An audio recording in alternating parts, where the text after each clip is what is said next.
Hello everyone, আমি পূজা। আমার নতুন একটা ব্লগে আপনাদের অনেক অনেক স্বাগত। আশা করি সকলেই খুব ভালো আছেন আর আমিও খুব ভালো আছি। আগের ব্লগে আমি শেয়ার করেছিলাম যে আমার বোনের আইবুড়ো ভাতের সময় আমরা কি করেছি সেগুলো। আর আজকের ব্লগে আমি শেয়ার করব আইবুড়ো ভাতের দিন সন্ধ্যায় যখন আমার এক জেঠিমা বসে বসে বরণডালা সাজাচ্ছিল সেই মুহূর্তটা আমি ফ্রেমবন্দি করে রেখেছিলাম।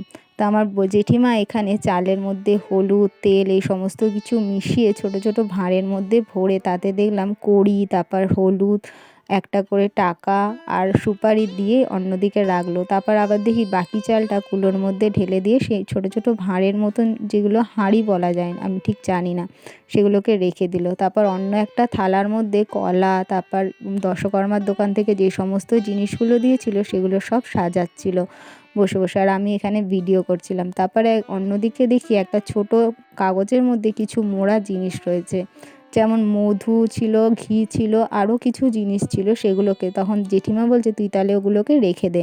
তা আমিও ওখানে জেঠিমার সঙ্গে সঙ্গে ওই কাজগুলো করছিলাম বসে বসে, আর সাথে ভিডিওও করছিলাম। তারপর দেখি জেঠিমা একটা হাঁড়ির মধ্যে প্রদীপ রাখছিল আর বলছে এটাকে সবসময় জেলে রাখিস।